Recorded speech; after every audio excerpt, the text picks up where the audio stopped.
Morning, Rabbi Say. Most people assume that the following halacha is not negaya to them. Pasha not negaya. So if you feel at any time that this halacha that we're discussing today is not negaya to you, you're welcome to go and find a few sforim and learn until the end of the share. Because if it's not negaya, then it's not negaya. Let's see lemaisa who it's not negaya to. So the Lemaisa like this, the Chofetz Chaim brings down a Zoy. I don't want to spend a couple of days on this sugya. I think it's an important sugya. Could be we've spoken about it before, but we have to do Chazara and Azar important sugya. Chofetz Chaim says that most people say, I don't steal. Stealing is not for me. Nobody goes into a bank and steals. Nobody has a taiva, as far as I know, that when there's an old lady walking across the street, I would like to take her handbag. As far as I know, and if anybody has such a taiva, please come to me after share. We will discuss it privately. But as far as I know, nobody has these taivas. I don't have taiva to go into a bank and start robbing a bank. It's not negay. We don't steal. We do maybe other things. Stealing is not negay to us. Stealing is not for us, it's for other people. Go give the share in other places. I'm sure people have ideas of where we can give it, to whom we can give it. But us, we're good. We don't steal. We have no problem. Zug the Heilige Chofetz Chaim. Spätzem it's a Chazal, we'll see in a moment. Zug the Heilige Chofetz Chaim. People think stealing means outright stealing, taking something of somebody else's, but it doesn't only mean that. It can mean simply borrowing from someone, not returning it, or borrowing without permission, or many of the other examples that we're about to give Be'ez Hashem in the next few minutes. In fact, the Gemara in Baba Basra, Kuf Samachal, the Gemara tells us, Kuf Samachay, the Gemara says, Roiv begezel, Roiv steht in the Gemara, Roiv of people do gezel at some point in their lifetime. As I state, Lamaisa, and if you look in the Rishonim in the Gemara, Baba Basra, Kuf Samachay, the Rishonim say, Avadu, it doesn't mean that a person outrightly goes and steals. Chas v'shulam. This about the nish alti b'rishoy eskinon. We don't have yidden, chashav yidden, elach yidden. But sometimes they don't chap, they don't realize, they didn't know the halachas, they didn't know that's called stealing. We'll talk about it, right? You have those people, right? I'll give you an example, by the way.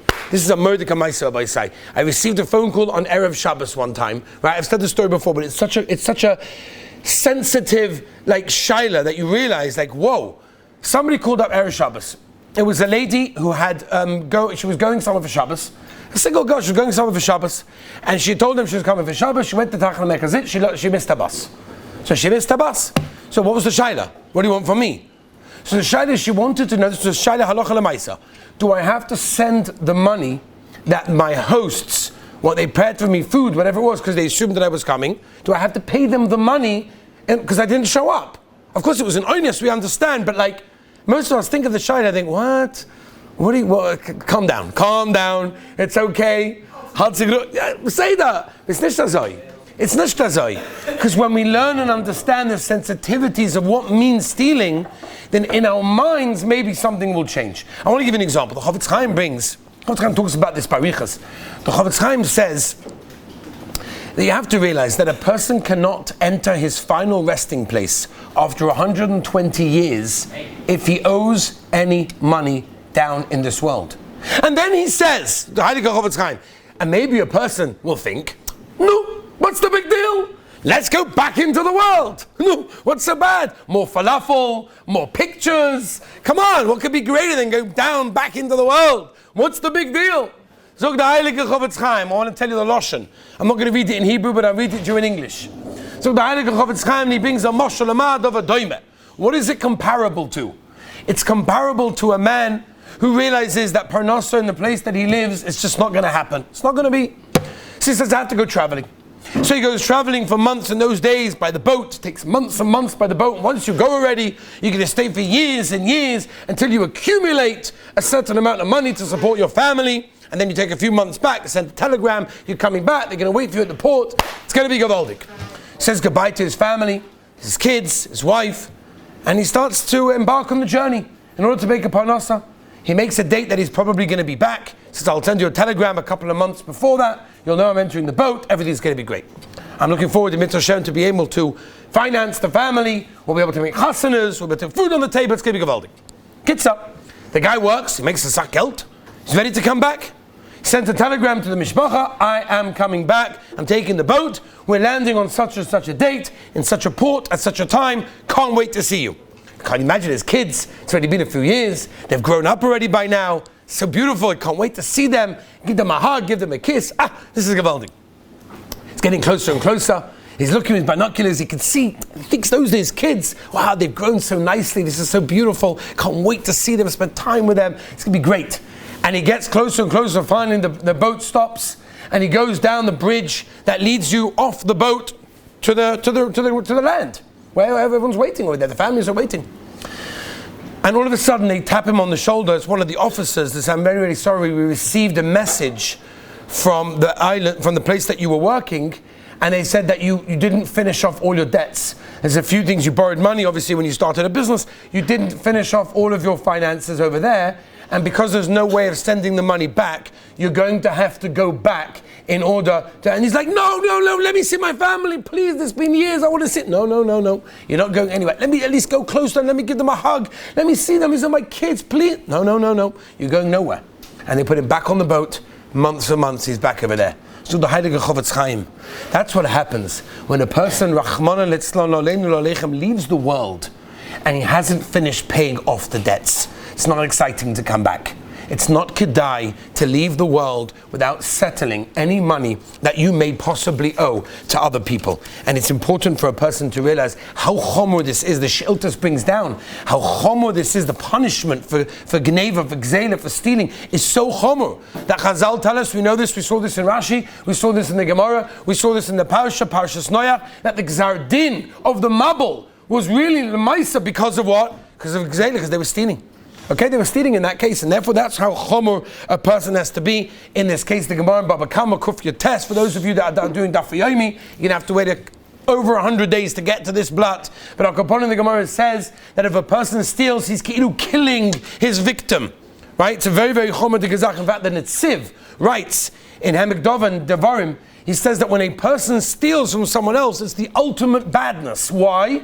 He says, what are you really saying? What's going on psychologically in the mind of a person when he steals? Right? I'm talking about knowingly, right? He understands what he's doing. He's stealing. He doesn't believe in Hashem. Why doesn't he believe in Hashem? Because if I understood that I have whatever I need, and the Rebbeinu Shalom gives me the amount of money, or opportunities, or business deals that I need, then gewaldig. If I have to go along and steal it from somebody else, you have no emunah in Hashem. Chas v'shalom. And that's why the Netziv says how careful a person has to be when it comes to stealing, because we don't realize how bad it is. There's a Moedik Medrash, Rabbi say.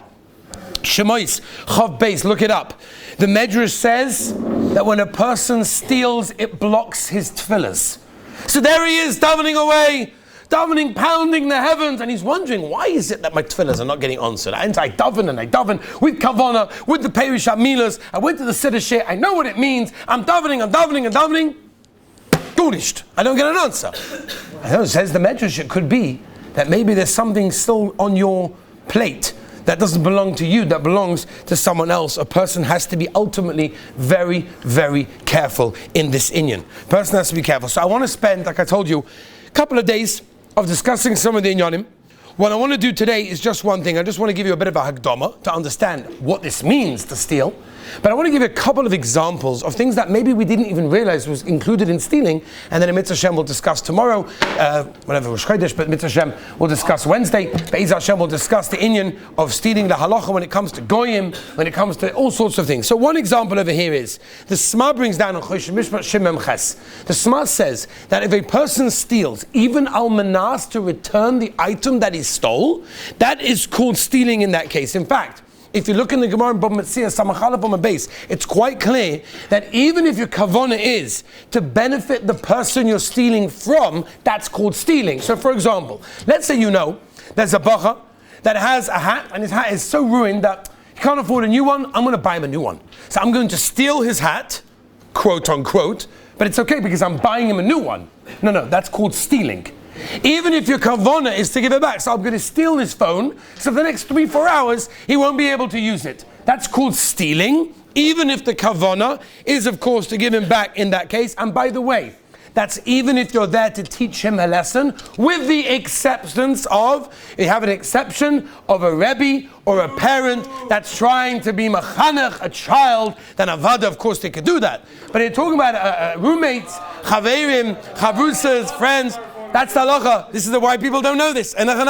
People are over stealing all the time because they don't know these halachas. Beautiful. Baruch Hashem. Baruch Hashem, you guys came today. I'm very happy.